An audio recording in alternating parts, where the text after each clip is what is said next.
Good afternoon. Good afternoon. This is the time and place for the Horodesky versus Johnson case, 06D349743.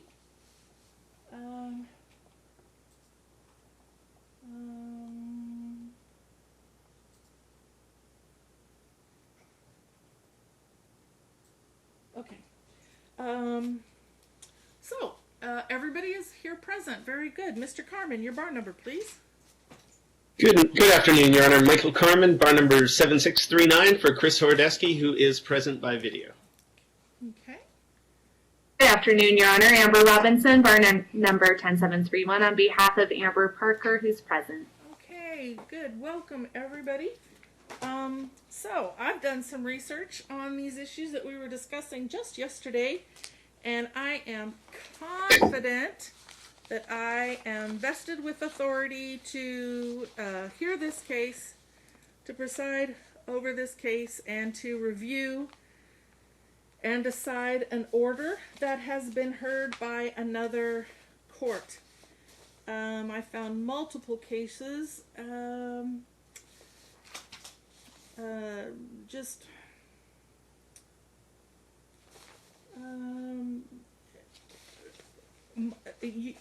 Mr. Carmen provided the Rolfing case, I believe that it supports this court's position that I have authority to hear the case, and I found, I key cited that case, and it jumped to another case, the Mayola case that I talked about, where I said that it says, ordinarily one district court lacks jurisdiction to review the acts of other district courts. There's another case called the Moore, M-O-O-R-E versus City of Las Vegas case.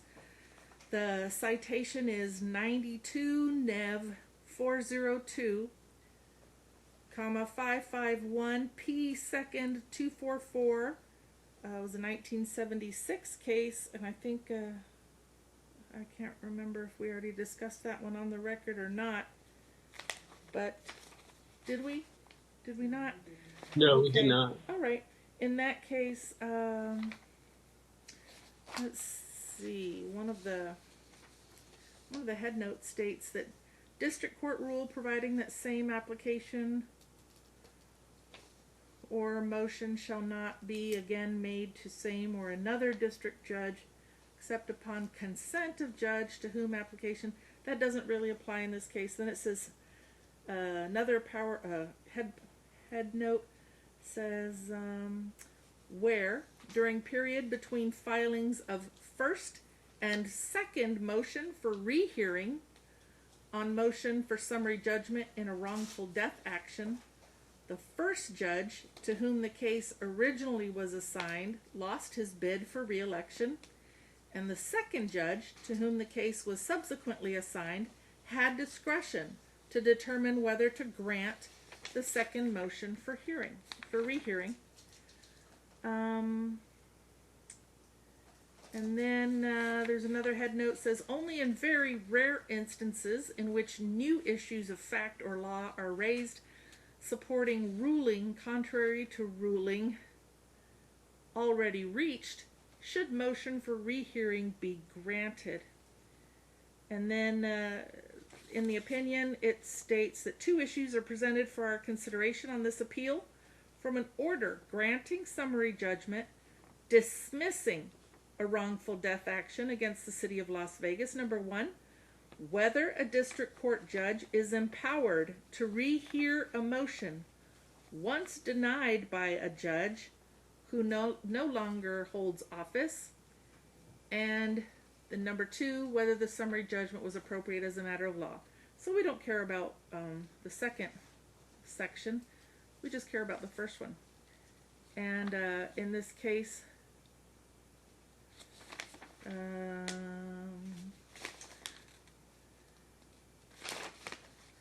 don't have highlighted where it says that it was okay for the second judge to hear the case, but it was. Thus the question whether to the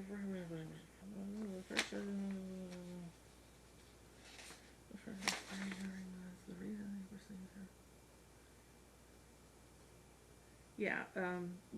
yeah, the case does go on to say that it was fine for the second judge to hear the case. It doesn't say it in so many words, but essentially it wasn't prohibited. It was fine. So anyways, then I have a bunch of other cases. Judge, I'm reading more, and it held the opposite. It said it was an abuse of discretion for the district court to entertain the motion. Only in a very rare instance in which new issues of fact or law are raised, supporting a ruling contrary to the ruling already reached, should a motion for rehearing be granted.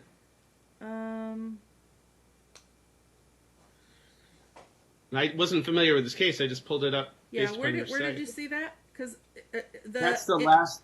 In the synopsis, it says it was an abuse of discretion for the second judge to grant it. Yeah, the second judge granted the motion that had already been denied by the first judge, and it said it was an abuse of discretion for the district court to have entertained it.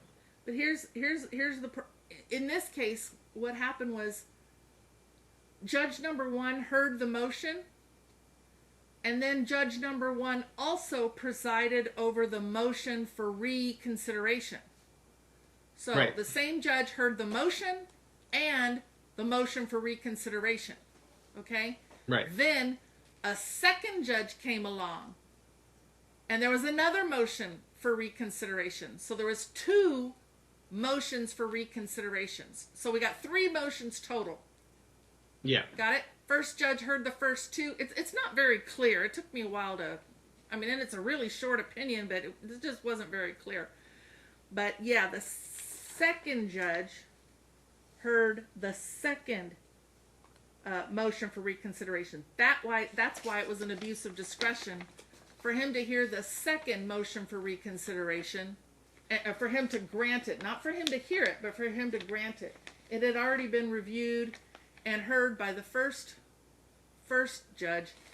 Anyway, I assure you, I am absolutely confident that as creative as your argument is, Mr. Carmen, and you're always thinking outside the box. I got to hand it to you, but nope, I have 100% authority to hear this motion. I'm not even going to argue about it anymore. I'm absolutely confident. I thought we were there yesterday. The question was, how do we do this? How does this process play out? And then you said, how's the standard of review?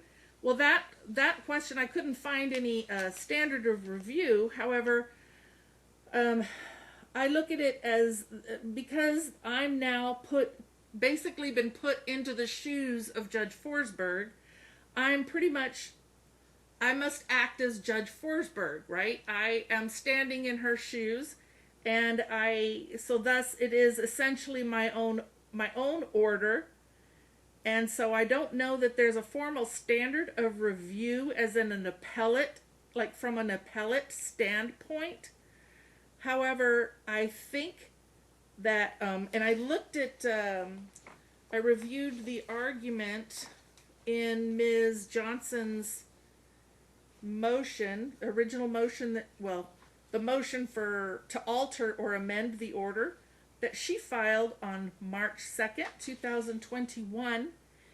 And I'm looking at page 5, where she talks about reconsideration may be appropriate if the court, number 1, is presented with newly discovered evidence, number 2, has committed clear error, or the initial decision was manifestly unjust, or 3, there has been an intervening change in controlling law.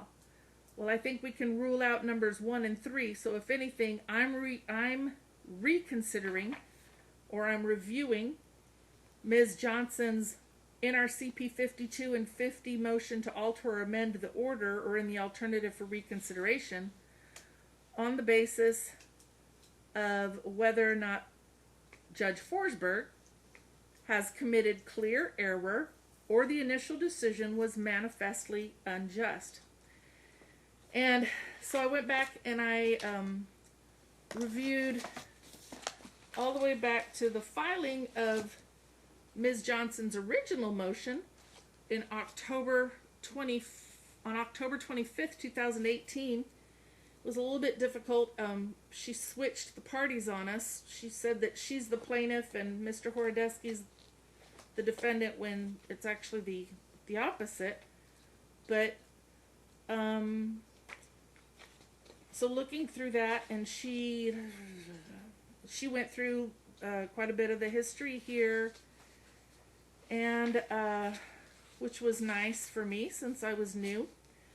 And then she talked about how custody should be modified and changed, and she correctly cited the give me a second.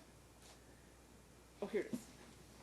She correctly cited the LSV Carucci case being the standard for granting Ms. Johnson's motion. It says the moving party in a custody proceeding requesting to modify primary physical custody must show that there has been a substantial change since the most recent custodial order and the child's best interest is served by the modification. So, initially, this motion was heard by Judge Steele. My goodness, we're going so far back to, let's see. Oh my gosh, my little labels are sticking.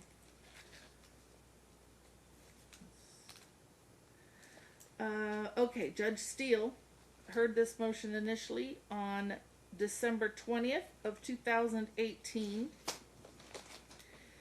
And let's see, some of the things that were said there.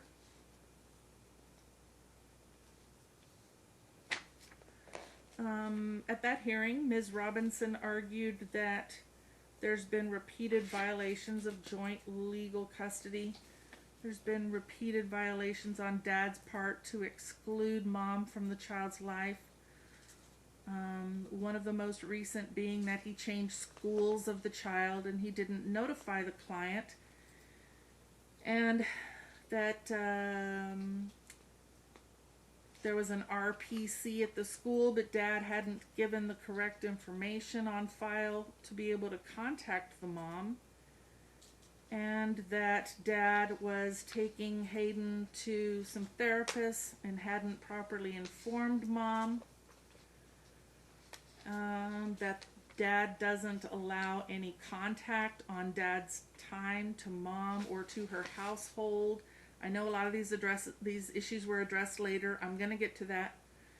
That the child recommendation by the therapist was to put the child into sports and sporting activities, and Dad did that for a couple of months and then unenrolled the child in everything. That there's extreme alienation going on from parent to child.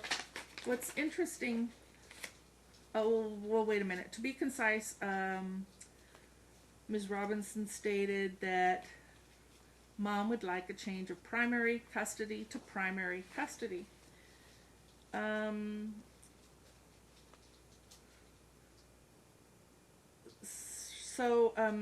Let's see, Mr. Carmen then discussed how Mom had primary physical custody for a short period of time while falsely alleging sexual abuse on the part of Dad, and she was found to have deliberately contrived false allegations of sexual abuse to deny Dad access to his child. That the court specifically found that the sexual abuse allegations were asserted in a deliberate attempt to alienate Hayden from his father in the past, and that Mr. Carmen also argued the most important counseling was through Dr. Ali. Dr. Ali diagnosed Hayden with ADHD and assigned Fred, another gentleman in his office, as a counselor. The court, that Judge Steele, said that she saw that Dad had primary, joint legal with Mother's limited legal rights, and that the visitation, first, third, and fifth Thursday from time out of school till Monday, etc. And then that a judge in the past ordered that The major medical decisions involving Hayden have all been in consultation with mom, but then dad gets to make the ultimate decision anyway. When dad found out that the child was violating the school policies and texting mom during the school day, he did say that needs to stop. At night when Hayden goes to bed, the phones get turned off. It's not an inappropriate interference with mom's contact. That dad didn't intentionally switch schools. Dad just moved. He changed his address, and that automatically changed the child's school, because the previous order of the court was that the school zone was to be determined based on dad's address. And Mr. Carmen explained to the court that when you move, there are consequences within the school enrollment system that he has no control over. The fact that Hayden is secretly communicating with mom is a problem. It's a sign of an unhealthy relationship. The child has his own social media, Instagram page with ridiculously inappropriate imagery, and that mom doesn't do anything to stop it, yet mom didn't even know about that, according to her, during this hearing until dad brought it up. If dad was the one that was aware of it, seems to me that would have been a good time for them to co-parent and discuss that and put a stop to it rather than blaming one another. Let's see what else. Mr. Carmen also informed the court that right now the relationship between mom and Hayden is very dysfunctional, that Hayden reports mom hits him with belts, that mom has thrown rocks at him, and that Hayden was involved in extracurricular activities, baseball at the time, and Amber refused to take Hayden on her days, which meant he couldn't participate in the games, couldn't play baseball. That Mr. Horodesky is seriously concerned about Hayden, believes he's a fragile, very fragile child, believes that Hayden is terrified of his mother, and will not say anything against her. And then later on, anyways, I'm getting ahead of myself, so I'll keep going chronologically. The child had even disclosed in some records that he had obtained a vape pen from bushes and was caught with it at school.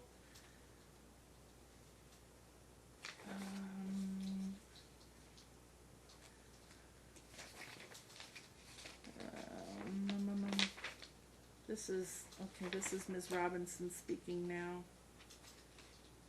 So Ms. Robinson was stating that we're asking for a cell phone for the child and that mom be allowed to freely communicate with Hayden on dad's time because it continues to be blocked by dad. And that part of the request was asking to enroll the child in school at mom's residence, asking for a child interview, and that the child possess his own phone.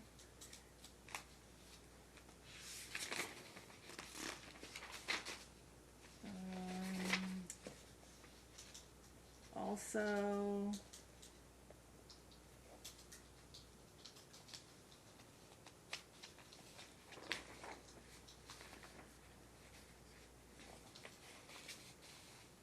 Mr. Carmen stated that Judge Potter made a judgment and that Dad didn't agree with the judgment.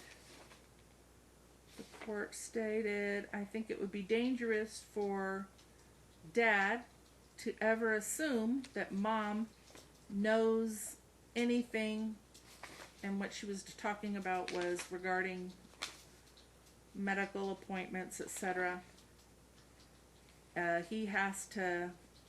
That Dad has to go the extra mile if he's going to have that extra responsibility on legal custody.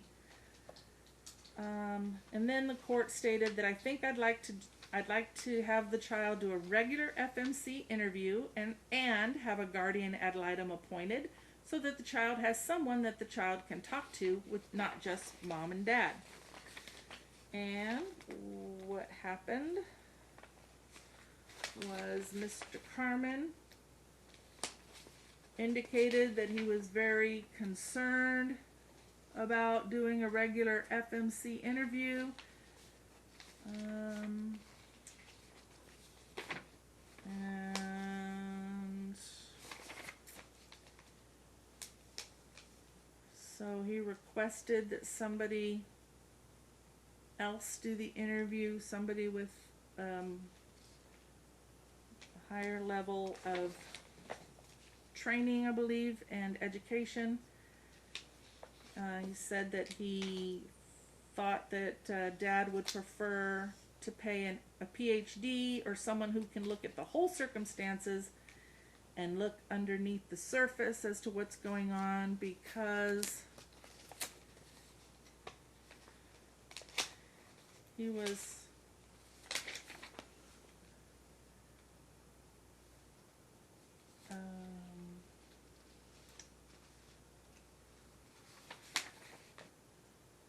because Hayden is terrified of his mom, and it's going to take more than just FMC to do the interview. So ultimately it was decided that Dr. Mullen would do the interview,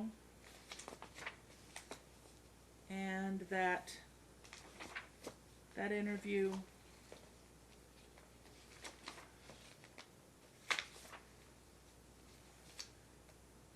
and that the parties would then come back.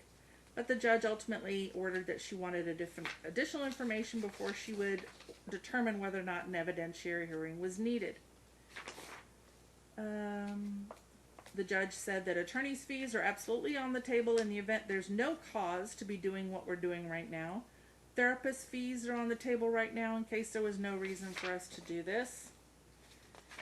And so that was essentially Judge Steele's hearing.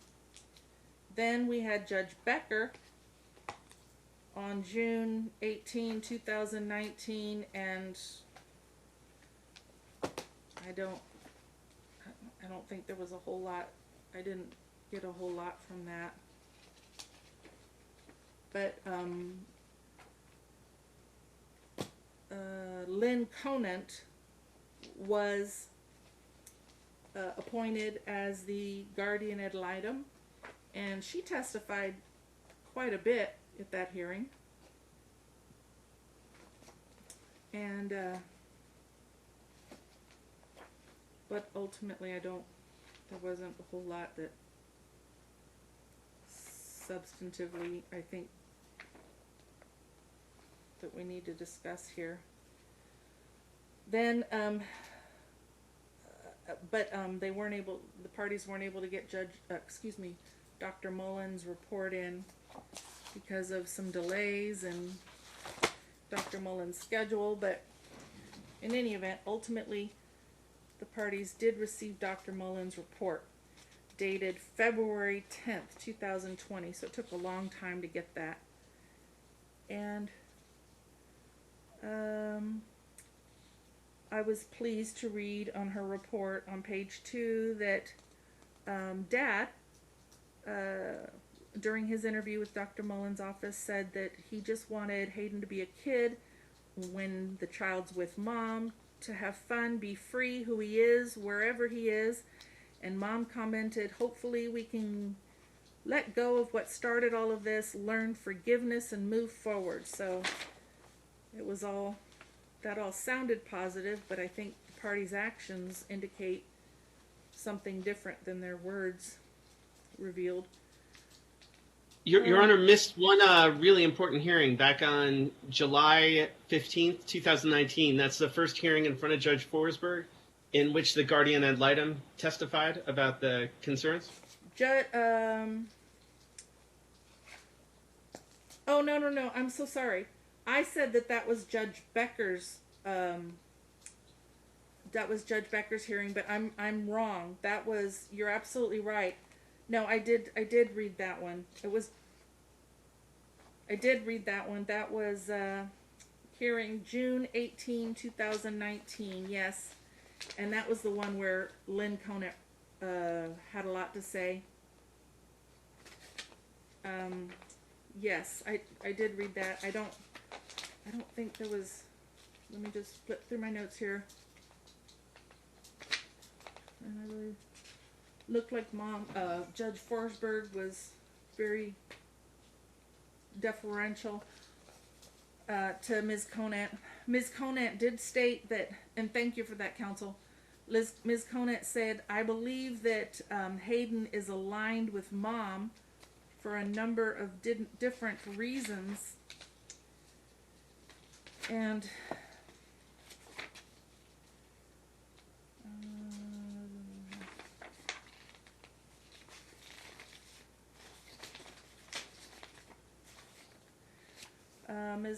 Ms. Robinson said, oh, and then there was some discussion about Ms. Conant came in with a concern about thinking that Ms. Johnson had put her cell phone in Ms. Conant's purse to record conversations. And Ms. Conant confirmed that that Mom's cell phone was found in her purse, and she has a very large handbag. But there was never any ultimate findings about that one way or the other. Let's see.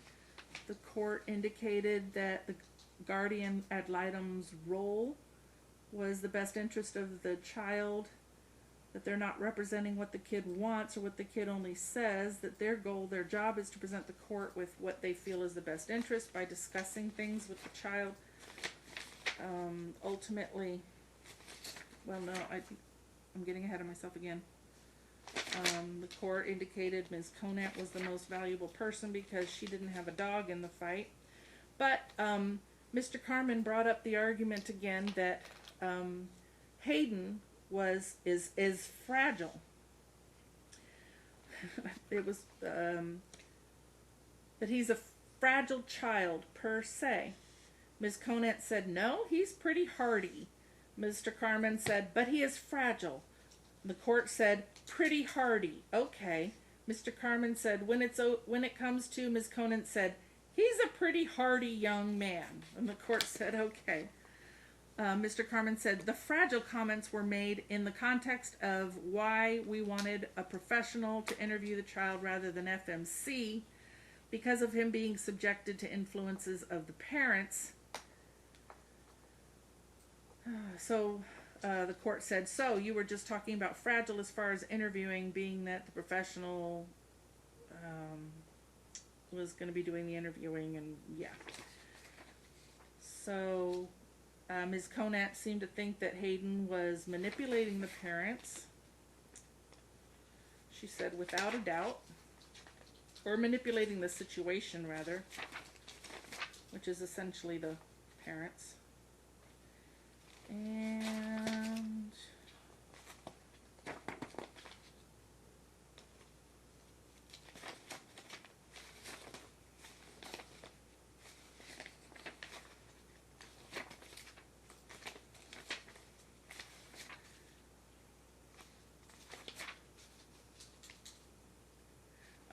Ms. Fine was present at that hearing, and Ms. Fine informed the court that Mom had originally been given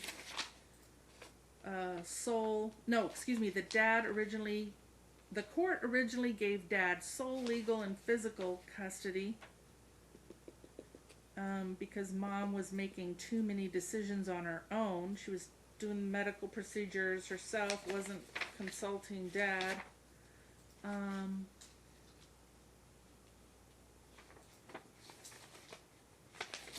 Ms. Robinson pointed out that Mom had had a psychological evaluation twice, it says. Anything that happens at Mom's house, who is saying this? Ms. Conant was saying another concern that she has was that there seems to be a brick wall, a Berlin Wall, if you will, that anything that happens at mom's house, the child can't talk about at dad's house. And but she didn't know if it goes the other way. And I believe that was confirmed in the child's interview at FMC that I ordered. But I'll get into that in a minute. That Ms. Johnson said that Hayden's dad doesn't want to hear about it. Doesn't want to hear about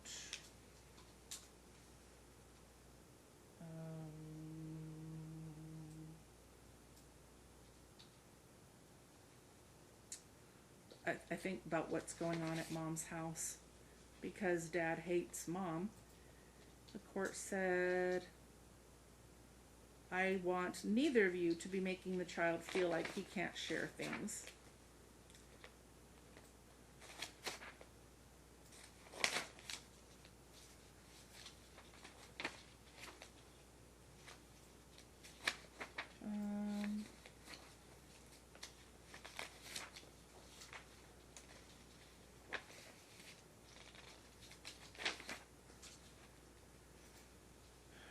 And then there was more discussion by Ms. Conant about how the child feels uncomfortable calling mom when he's at dad's house.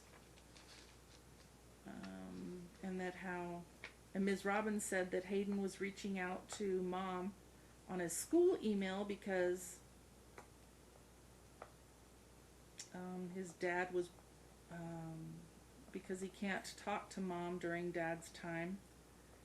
And so dad would break into the child's school email, and then the child would get in trouble for contacting mom.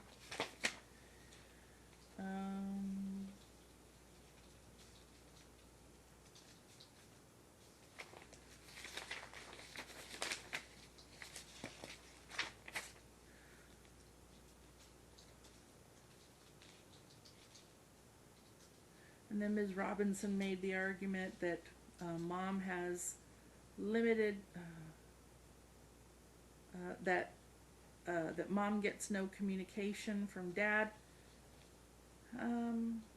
that she has limited time with the child, limited legal custody, and that dad just doesn't feel like he needs to tell mom things.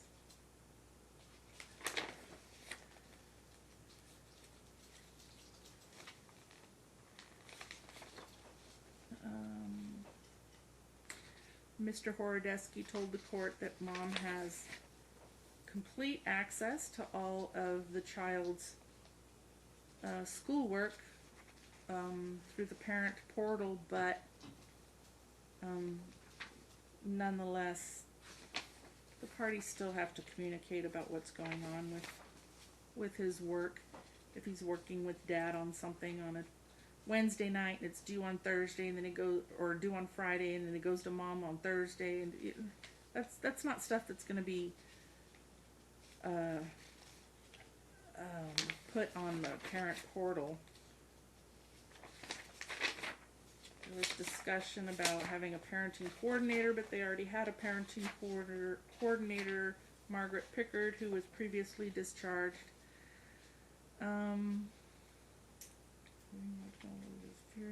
Oh, and as far as the cell phone, that Mr. Carmen stated that Hayden has a cell phone, but he just got it, and that dad wouldn't let him take the phone to mom's house because of fear that it's not going to be returned. Judge Forsberg said, my order is, look, I want him, I don't want, let me tell you what that tells that child too, counsel. It also says, look, you don't get to take anything fun to mom's. So the court said, I want that prevents him from being comfortable at mom's. He should be able to take his cell phone there. And Mr. Horodesky said, I'd love him to take it. Mr. Horodesky said, my concern is, the court said, Mom, if that cell phone does not get returned with your son, there's going to be, you're going to have to answer questions.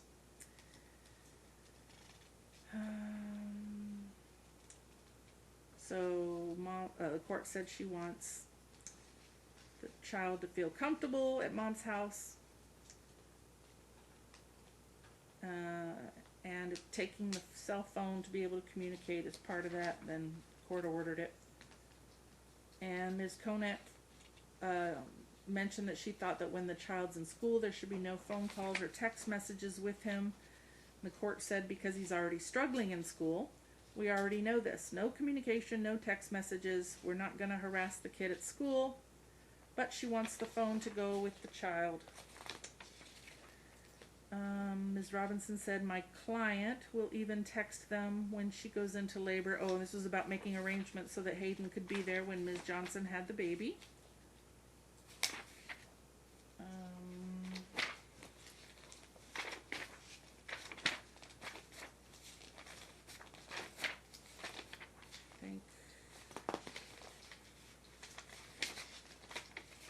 All right.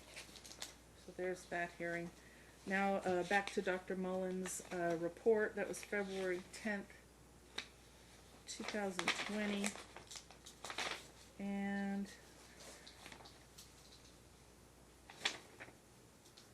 Hayden, in October 2018, Amber reportedly moved for primary custody due to Hayden's reportedly declining grades.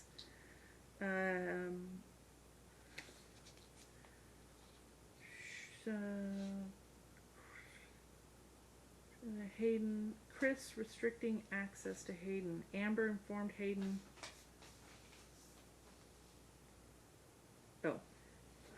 Hayden apparently told Amber that Chris significantly limits his access to communication devices. That is, he can't use the computer or phone in Chris's home, and he is reportedly not allowed to freely contact her during Chris's parenting time. She added that Hayden has become aware that his phone has a locating device on it. And Hayden reported that Chris takes away his cell phone during Chris's parenting time. She also suggested Chris has a camera over the phone, a landline, that documents Hayden's attempts to call her. Hayden's calls are monitored and restricted to 10 minutes. Then there was a individual interview with Dad, and said, though Chris confirmed a recent lessening of concerns for Hayden as he's getting older, he's starting to get better. He expressed concern about historical incidents of restricted access to Hayden. That is in an 18-month period where I didn't see him at all when Hayden was ages 5 and 6, as well as Hayden's strong alignment with his mother that led to Hayden running away from his home in 2015. And then Hayden told Dr. Mullen that his parents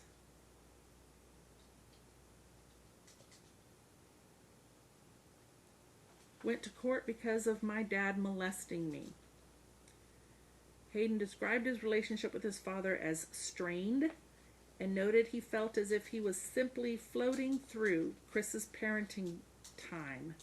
He described having a not regular childhood due to the tumultuous relationship between his parents, which he exemplified as Chris having Amber listed in his cell phone as the Antichrist, with a mean dog as a profile picture.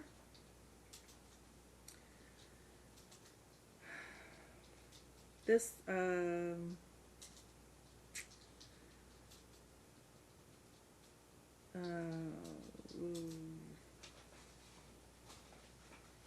something about this was consistent with Amber's report that Hayden has distant and explosive relationships with both his father and stepmother, and that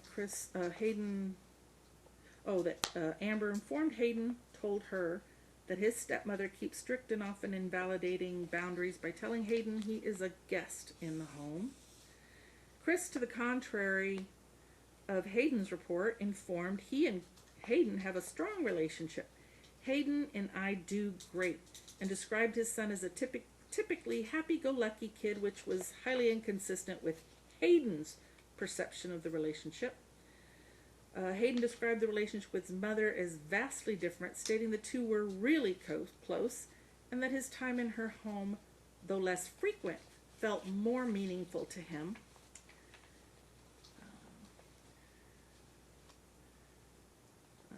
Hayden stated that during Amber's parenting time, he has access to Amber's cellular telephone to call Chris whenever he chooses.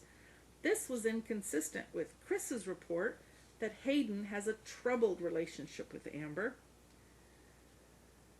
Hayden informed that he has two cell phones, one provided by Chris that is frequently withheld from him by Chris as a punishment for weeks at a time, and a second at Amber's home that he has no phone number attached to it and is primarily used only for Wi-Fi services. Hayden said during Chris's parenting time, I don't call mom because he, meaning Chris, doesn't let me. Hayden stated he found his life in Chris's home to be chaotic and added, I hate being over there. In 2014, Hayden was diagnosed with mild ADHD. My dad thinks I am going to email my mom and he doesn't let me use the computer. Hayden claims that he is very isolated and can't use the computer while he is in Chris's home. Chris restricting him from engaging with peers. Chris conversely stated Hayden socializes well, has many friends. He has full access to his peers, both in and out of school. Hayden informed he has been experiencing thoughts of suicide, quote, I wish it would end, end quote, and, quote, an accident would happen, end quote, since age 5. Let's see, so when he went through this interview, February of 2020, Hayden's date of birth is April 10th, 2005, so he was almost 15 years old when he went through this interview. And he's saying that he's thought about suicide since he was 5 years old. 10 years this kid has wanted to end this pain of his family life. Wow. And he says, because of what my dad did to me. Now, I realized that the court previously, I believe it was Judge Potter, who expressly stated that he does not find, well, that the sexual misconduct, whatever it was, absolutely did not happen. So, but that notwithstanding, this child is saying in here that he still believes that it did happen. So, don't know if he has any, anyways, I'm just pointing that out. I'm going to keep going. I'm not going to dwell on that. Y'all have discussed this ad nauseum, I'm aware. Hayden reportedly sleeps well during Amber's parenting time, but not during Chris's parenting time. Hayden reported he loses weight at a rate of 5 pounds per week during Chris's parenting time because his father does not offer meals that are hearty, substantial, and homemade like they are in Amber's time. Let's see, Amber did express concern that Hayden internalizes anxiety and stress. And then we've got some tests, validity testing scores.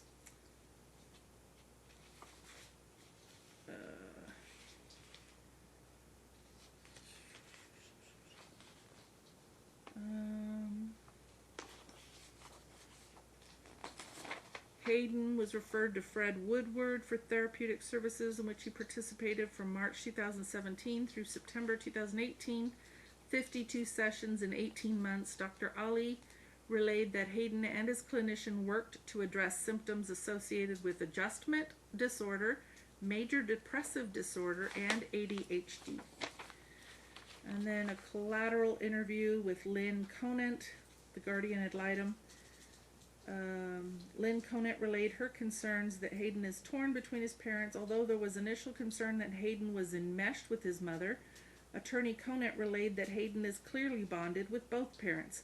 Attorney Conant described significant parent conflict, which she described as a geothermal nuclear war, characterized by constant allegations in Amber's court filings filled with vitriol. She expressed her perception that Hayden has been a habitual liar because he does not know or understand how to deal with his parents.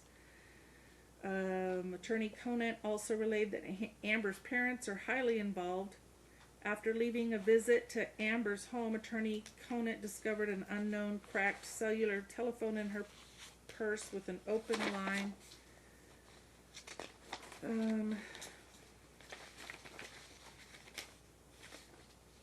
Hayden views Chris as a brute who tries to control him and speaks aggressively toward him, while he views Amber as the more nurturing parent. Through exaggerating accounts of events in his father's home, he is able to confirm his perception that his father is an ineffective and harmful parent. Having limited time with his mother, he revels in her hands-on parenting approach. So then you get to Judge Forsberg's ultimate decision in the hearing on July 16th, 2020. And Judge Forsberg immediately telegraphs that she thinks that this is the same stuff that's been happening all along and was happening prior to the most recent custodial order. And that the child's interpreting things in his life just the way he's done previously. She's not seeing much difference. Kind of looks like the poor kid's just still pulled apart. These parents choose to do that with their child. There's not a lot I can do to fix the fact that they both seem to be doing it, so it's kind of where we were before.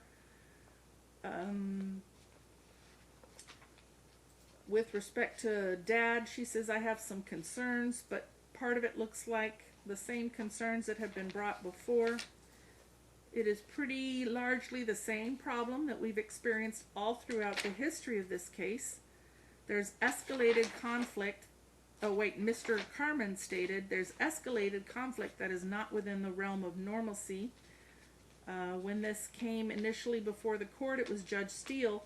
An argument about whether Mom's motion even met a Rooney standard to produce for an evidentiary hearing. Mr. Carmen argued there's no basis for changing custody right now. The court stated the original request was that the kid is failing in school, and I don't see that to be the case. Mr. Carmen said, but the information that the child is providing, that Mom has provided as a basis for changing custody, is just not true. The biggest concern in reading this report is this child is running with Mom's continued allegations about sex abuse that never happened.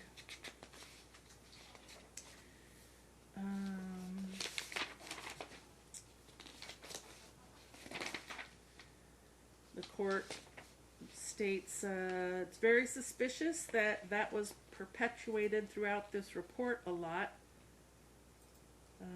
She was talking about shattering the glass with all the suicidal stuff and the trauma, and Mr. Carmen said what's particularly troubling and telling is inconsistencies in Hayden's interview. You know, I'm not allowed to use the computer, but then he complains that Dad monitors his computer, which means he is using his computer, that he's a social butterfly, but he's not allowed to interact with his peers in any way, shape, or form.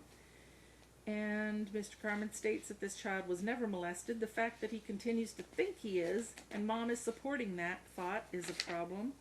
Mr. Carmen said that the child is extremely aligned with Mom. He's a foot soldier for Mom right now in furthering this litigation.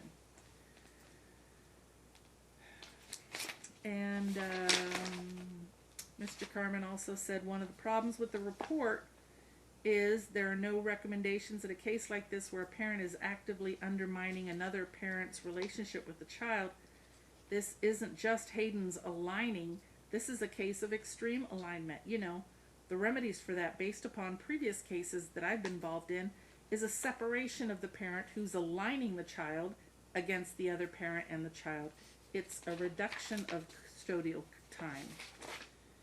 The court said that my concern about that, doing something like that, would be the person that's going to suffer is going to be Hayden. And then what he's going to do is he's going to blame his dad more. Hayden does have some angst against dad, even if it's perpetuated by mom. Mr. Carmen said there has to be an adjustment of the cost of the child interview based upon the outcome. It did not at all support mom's claims, and it did not support her motion. And then Ms. Robinson responded, and so Amber originally brought her motion based on the decline of grades. She also mentioned in that motion that Chris moved schools, did not inform her that he then enrolled in a new school, did not inform her, and gave wrong contact info about Amber. Then she was talking about in the motion as well that the child complains that dad withholds food as a form of punishment. And Mr. Carmen, and I quote, he says, "I do have concerns about the FMC interview. We believe that Hayden is terrified of his mom too, and that it's going to take more than FMC, and he'd really prefer someone." He was the one that wanted Dr. Bree Mullen. And supposedly this child is supposed to be terrified of Amber, and we see nothing of that in the reports. And going back to the bad grades, limited time with mom, zero access to mom, email, telephone calls. And let me talk about the telephone calls, because this was brought up at a couple of the hearings. And Lynn Conant's, one of her specific recommendations was to punish the child, punish mom by not allowing telephone calls if he doesn't get his homework done. Hayden even mentioned in the child interview that he doesn't have access to mom. "I can't do homework on my computer because my dad is going to," he's afraid. And then the court noted that the child said that his dad is monitoring the computer. Ms. Robinson said, "It seems that there's restriction there, definitely on the phone, as we can see." The child talks about seeing Amber's contact info on dad's phone, the pictures, and then the court said that was one of the things I wrote a big "are you kidding me" note. "Dad, is that still the case on your cell phone? Dad, you can unmute yourself, I would like to hear from you." And then dad said, "I changed it that day when we were in court and you asked me to." And the judge said, "Dad, it's sad that I had to tell you something that should be obvious to you, but clearly," and then dad said, "I agree." So Ms. Robinson said, so now they're taking the position of Hayden being terrified of his mother. Now they're just taking the position that there's something psychologically wrong in her household, and somehow this alignment is happening. I think I read this interview completely different. Hayden, being completely honest, had different times to meet with Dr. Mullen, and he described his relationship with Amber as very close, and he described his time with her as very meaningful. Ms. Robinson said, "We have Amber's mental health evaluation that I've never been privy to, but I know is 73 pages. It was a lot of money. It was a lot of time delving into everything several years ago. She was found to be completely fine." Ms. Robinson says, "I think the child, now 15, deserves an opinion about where he would like to be, when he would like to be there."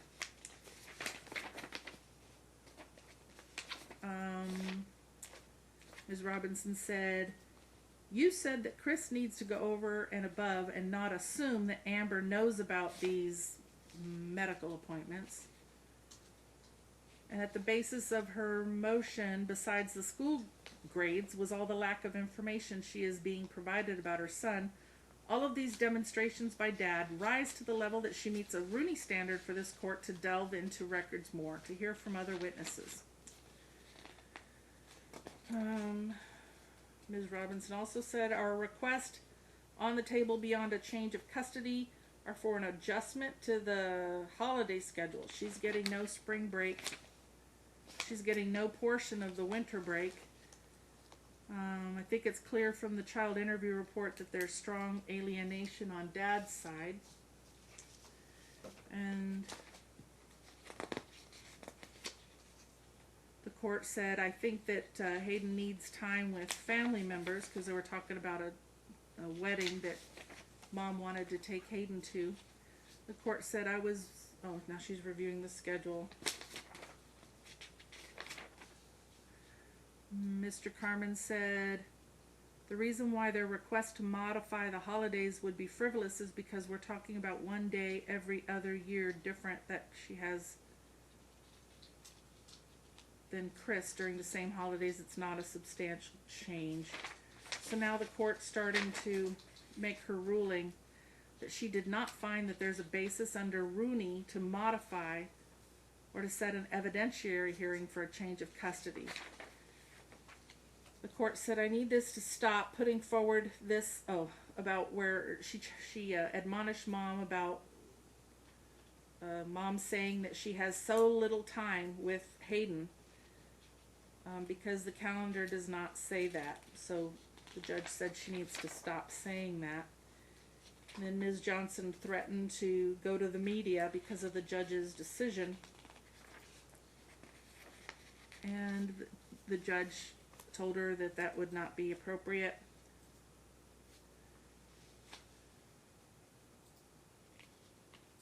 The judge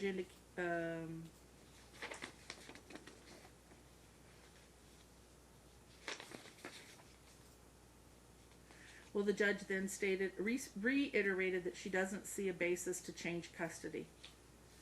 She didn't see a Rooney standard to have an evidentiary hearing. The court also said, and I agree, that the court has gone above and beyond to make sure that this child has had a say and a voice. The court had appointed a guardian ad litem. The court had the child interviewed by Dr. Mullen.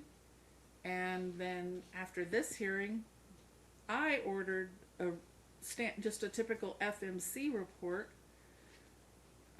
which I'll get to in a moment. And then the court went into making sure that the child is able to call mom when he's with dad. Spent a lot of time working that out. Then the judge said, regarding attorney fees and costs,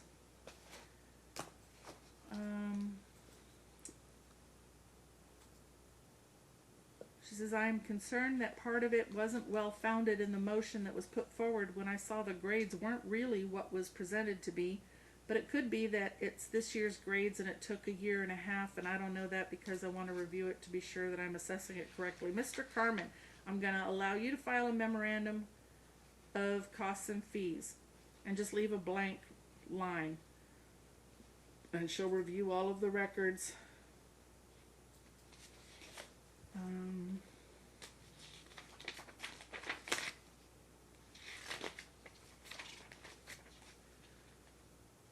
And then she made some orders about when the child can speak to his mom during dad's time. The courts, Ms. Robinson said, I wanted to point out from the child interview that Hayden stated his mother encourages a relationship with the father, and he made mention that she constantly is encouraging that and wants to see a better relationship between dad and son.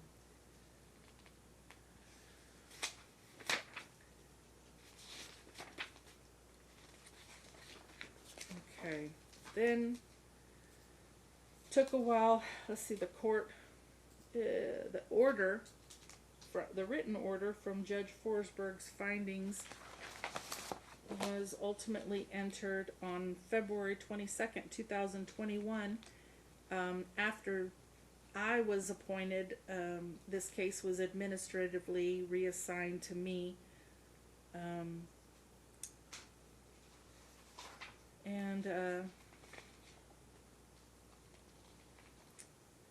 Then after that, Ms.